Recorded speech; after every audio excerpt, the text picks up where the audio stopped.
Tapi sadarkah kita bahwa doa itu bukan cuma sekedar bicara ngomong sama Tuhan, tapi tanpa sebuah hal yang diatur dalam firman. Apa maksudnya pendeta? Begini, banyak orang bilang doa itu komunikasi. Saya setuju. Tapi komunikasi seperti apa? Ini yang perlu kita lihat bersama. Karena Bapak Ibu Saudaraku yang dikasih dalam Tuhan, seperti tadi Pak Jiman katakan, ada beberapa orang memahami doa dengan cara yang salah. Yesus sendiri dalam Injil Matius pasal 6 dikatakan, jangan kamu berpikir dengan banyaknya kata, kamu didengar doanya. Dan juga ada yang dikatakan, ada orang yang berdoa di depan orang. Supaya apa? Dilihat orang. Itu juga nggak berkenan. Di pinggir jalan. Di pinggir jalan, Pak. Betul. Di tikungan, di persimpangan. Betul sekali. Sehingga Bapak Ibu Saudara yang dikasih dalam Tuhan, saya harus katakan jujur, Alkitab memberikan penjelasan bahwa ternyata ada doa yang salah, yang tidak dikenan Tuhan. Doa seperti apakah itu? Mari kita buka kita bersama-sama dari surat Yakobus pasal yang keempat. Yakobus pasal yang keempat ayat yang ketiga. Yakobus pasal 4 ayat yang ketiga. Jika Bapak Ibu sudah mendapatkan, bilang amin. Ya, Yakobus 4 ayat yang ketiga. Kita yang membawa Alkitab masing-masing atau bisa melihat di gadget masing-masing mungkin. Mari kita membaca bersuara bersama-sama. Hanya satu ayat saja, tapi saya percaya ini menjadi berkat bagi kita semua. Mari kita baca 1, 2, 3. Atau kamu berdoa juga, tetapi kamu tidak menerima apa-apa karena kamu salah berdoa. Sebab apa yang kamu minta itu hendak kamu habiskan untuk memuaskan hawa nafsu. Sampai sedemikian membaca firman Tuhan. Bapak Ibu Saudara yang dikasih dalam Tuhan, dengar baik. Yakobus yang menuliskan, firman Allah sendiri yang menegaskan bahwa kalau kamu berdoa, kamu tidak menerima apa-apa karena kamu salah berdoa. Artinya, saya harus katakan ini jujur Bapak Ibu. Memang setiap orang percaya pasti berdoa. Tapi masalahnya, sudah benarkah kita dalam berdoa? Ini hal prinsip. Jangan sampai doa kita itu doa yang salah. Saya ingat ada seorang ibu datang ke pendeta. Dia bilang gini, pendeta tolong doakan saya punya masalah besar. Iya, masalah apa ini? Saya sudah gak tahan dengan suami saya. Wah, terus pendeta bingung. Jadi kalau ibu udah kata, apa hubungannya dengan saya, kata pendeta? Dia, pendeta doakan supaya kami bisa bercerai. Bapak Ibu, saya mau tanya di sini, boleh nggak orang Kristen bercerai? Boleh. Boleh Pak? Karena berzina. Oh, berzina, ya. Dan kematian. Betul.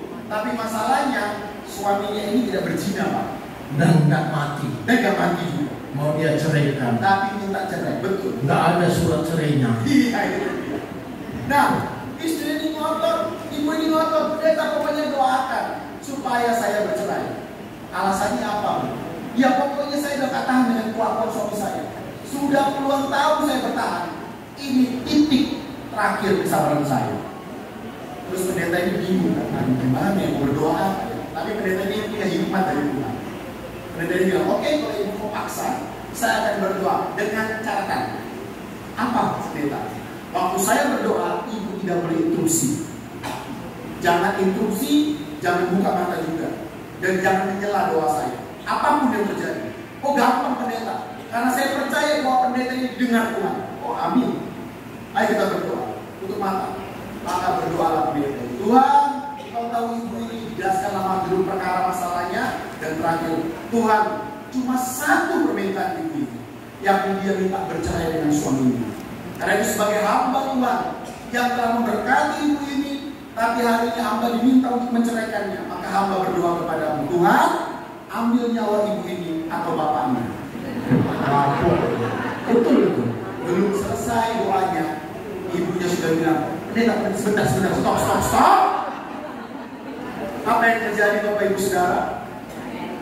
ibu ini tidak mau doa seperti itu. Tapi saya mau tanya, pendetanya salah? Tidak. Pendetanya hanya mendoakan seorang ibu yang pengen bercerai. Solusinya salah satu dipanggil Tuhan. Bapak Ibu Saudara, mungkin terkesan seperti guyonan dan meluncur. Tapi saya mau katakan Bapak Ibu, seringkali kita orang Kristen salah berdoa karena apa yang kita minta tidak seperti yang Tuhan kehendaki. Dan dalam Yakobus dikatakan dengan tegas, kamu salah berdoa. Kenapa? Di situ ada dua ciri atau dua bentuk doa yang salah di hadapan Tuhan. Yang pertama, doa yang salah ialah doa yang motivasinya salah. Perhatikan ada kalimat begini. Atau kamu berdoa juga tetapi kamu tidak menerima apa-apa karena kamu salah berdoa, sebab yang kamu minta hendak kamu habiskan. Kata hendak itu bicara soal sikap hati. Sikap hati. Serakah. Betul, serakah, ingin dihabiskan, Diborong. betul, semua diambil lah. Maka pernah saya ditanya sama anggota jemaat kami, pendeta, kalau doa syafaat kenapa doa pendeta harus panjang-panjang dalamnya? Kenapa nggak boleh doanya pendek aja? Terus saya kasih tahu, doa syafaat itu bahasa Inggrisnya intercession. Artinya apa? Itu doa yang mencakup semua umum memang. Memang seringkali panjang, tetapi poin utama doa syafaat bukan panjang. Lalu apa? Doanya harus menyeluruh sebenarnya. Itu aja. Bisa kalau kita berdoa yang menyeluruh tapi nggak panjang. Bagaimana? Begini cara doa. Tuhan, Engkau tahu apa yang kami butuhkan. Engkau lihat seluruh keberadaan kami. Karena itu kami berdoa. Jangan seperti yang kami kehendaki, jadilah seperti yang Engkau kehendaki. Amin. Menyeluruh tidak? Semua tidak? Semua. Tapi seringkali karena pengen dilihat orang, maka mulailah pendeta berpuisi. Tuhan mencipta langit dan bumi, laut, samudra, benua. Dia ciptakan geografi di muka bumi ini. Pak, bukankah itu doa juga? Gak apa-apa, gak apa-apa.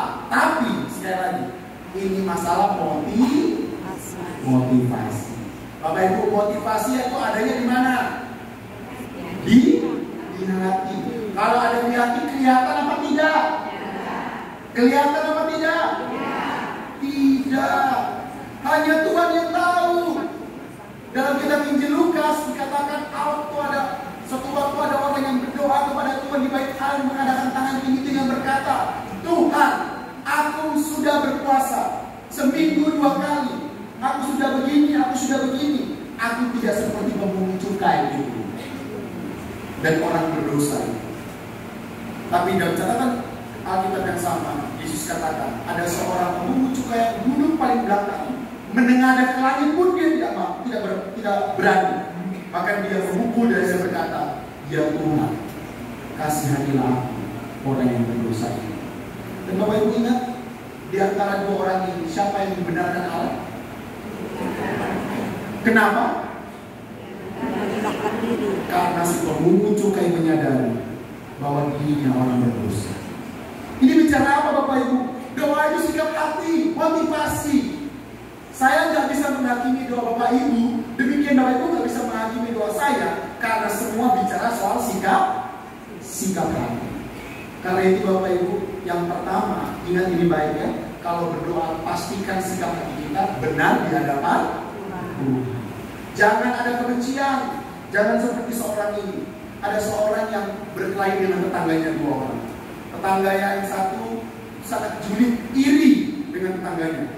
Terus suatu malam datanglah malaikat Tuhan. Malaikat Tuhan ini mendengar doa tetangga yang iri. Apa yang malaikat Tuhan bilang? Malaikat Tuhan bilang ini, Pak, ku dengar doamu sekarang. Akan ku jawab doamu. Tuhan berkenan menjawab doamu. Wah, dia senang. Oke, kalau gitu aku minta sebentar. Apapun yang kamu minta, tetanggamu yang kamu iri itu akan mendapat 2 kali lipat. Artinya kalau dia minta mobil 1, tetangga ada berapa? 2. Kalau dia minta kaya, maka tetangganya lebih kaya lagi. Kalau dia minta istri, tetangganya 2 istrinya. Iya. Pokoknya semua dikali 2. Bapak Ibu tahu, dasar orang iri. Maka gak perlu lama dia bilang. Dia bilang sama malaikat, bilang sama Tuhan, aku cuma minta satu permintaan. Kalau emang tetanggaku harus 2 kali lipat. Apa itu? Butakan mataku yang kanan. Maka malaikat bilang, oke. Besoknya pagi-pagi buta tetangga ini. Matanya yang kanan. Tetangganya dapat apa? 2 kali lipat. Artinya buta 2. Bapak Ibu tahu, kalau hati kita busuk, hati kita penuh dosa, hati penuh iri, maka doa apapun pasti salah di hadapan Tuhan. Amin. Maka hari ini saya mau bilang, cek hati masih. Amsal 4 ayat 3, jagalah hatimu dengan segala kewaspadaan, karena dari situlah terpanjang kehidupan. Boleh lihat kanan kirinya sekarang? Iya, boleh. Bilang begini kanan kirinya, jaga hati. Hati-hati, benar. Hati-hati dengan hati. Itu yang pertama. Yang kedua, yang terakhir Bapak Ibu, salah berdoa itu kalau waktu saya tinggal sedikit tadi. Tapi ini udah poin terakhir. Enggak, dipanjangkan lagi. Oh, dipanjangkan lagi. Bagus sekali soalnya. Aku kasih 25 menit. Oh iya. Padahal tinggal 2 menit waktunya. Jadi makin panjang itu waktu ini. Gak apa-apa ya Bapak Ibu. Oke. Yang kedua, bukan cuma motivasi, tapi yang kedua. Coba perhatikan lagi ayat yang ketiga. Sebab yang kamu minta hendak kamu habiskan untuk apa? Memuaskan apa? Hawa nafsu. Ini bagus Bapak Ibu. Kata hawa nafsu itu dikatakan istilah memuaskan hawa nafsu menggunakan istilah hedone. Hedone. Dari kata Yunani hedone. Ulangi sama saya. Kalau enggak hedone. Kalau Bapak Ibu pernah dengar istilah hedonisme, itu hidup yang memuaskan keinginan suka-suka, itulah kata itu berasal. Maka apa itu doa yang salah? Doa yang salah adalah doa yang menempatkan keinginan pribadi sebagai tujuan hidup, bukan keinginan Tuhan. Doa ini adalah doa yang gini, aku gak peduli orang lain, yang penting aku mau minta sama Tuhan. Maka apapun yang aku minta, jadi seperti yang Tuhan kehendaki. Maaf, ini bukan doa orang Kristen. Ini bukan doa orang percaya. Kenapa? Yesus sekalipun tidak pernah mengajar doa demikian. Ingat waktu Taman Getsemani Bapak Ibu, ketika dia sedang bergumul, waktu dia mau menderita mati di kayu salib untuk menebus dosa saya, Yesus berdoa 3 kali dengan doa yang sama. Dan isinya apa? Ya Tuhanku, jikalau sekiranya mungkin cawan ini lalu daripadaku, tapi janganlah seperti yang aku kehendaki, melainkan. Tapi berapa banyak di antara kita yang bilang sama Tuhan, Tuhan pokoknya ini, Tuhan pokoknya ini, aku nggak mau yang lain. Kalau yang lain Tuhan ambil aja nyawaku. Kita seringkali ingin memuaskan keinginan kita dan bukan ingin menggenapi rencana Allah. Dalam kitab Perjanjian Lama, Bapak Ibu pernah dengar nggak Nabi kerjanya marah-marah? Pernah dengar? Kalau belum pernah dengar, nanti di rumah ulang Yunus, baca Yunus pasal 4. Yunus pasal 4. Yunus pasal 4 itu menarik. Kenapa? Dikisahkan Yunus itu kan kabur ketika disuruh Tuhan memberitakan atau